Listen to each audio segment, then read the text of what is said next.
The Silent Neighbours, Part 3. I couldn't shake the feeling that something was wrong. After I left the apartment, the landlord's words echoed in my mind, but they didn't bring any comfort. Things happen in old buildings, he had said. But what did that even mean? What kind of things? What was going on in the apartment next door? The next few days passed in a fog of confusion. I tried to move on, throw myself into work, focus on everything else. But the more I tried to distract myself, the more my mind kept going back to that empty apartment.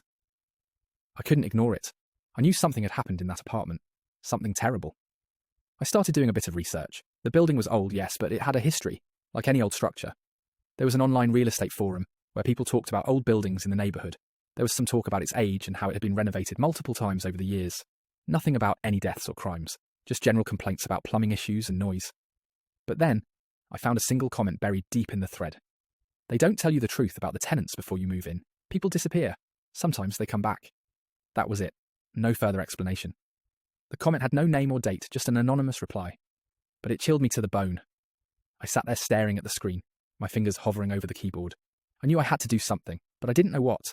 The landlord had already given me the brush off. What could I do? There was no obvious threat, no concrete proof of anything. But the apartment next door kept calling me. I knew I couldn't leave it alone. A week passed. The noises had started again, even louder this time. I'd wake up in the middle of the night to hear the distinct sound of scraping. It wasn't just on the other side of the wall anymore either. It sounded like it was coming from everywhere.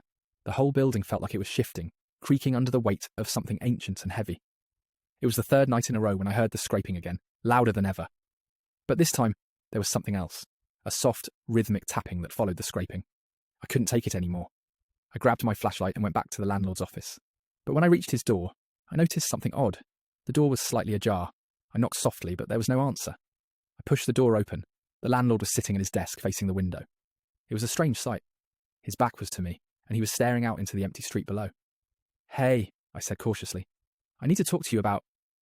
He didn't turn around. "Everything you need to know is in the walls," he said, his voice low and distant. I froze. "What do you mean?" I asked, taking a step closer. He finally turned his head slowly, and I noticed something in his eyes, something hollow. "Some things," he began, "are too dangerous to let people know. Some things that live here are older than the city itself, and they like to keep things quiet." I stepped back, my heart pounding. "What are you talking about?" But before he could respond, the scraping noise started again. Louder, almost deafening. The landlord's eyes flicked toward the door. "It's coming for you now," he said in a whisper. I didn't know what he meant, but in that moment, I understood something. He wasn't just hiding information. He was part of this. I bolted out of the office, my legs shaking. As I ran down the hall, I could hear the scraping behind me.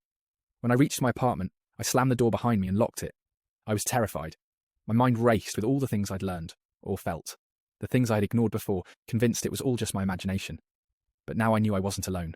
Something was in this building. And it wasn't just the landlord. I couldn't sit still. I paced the apartment, my heart hammering in my chest. The tapping sound was getting louder, more distinct.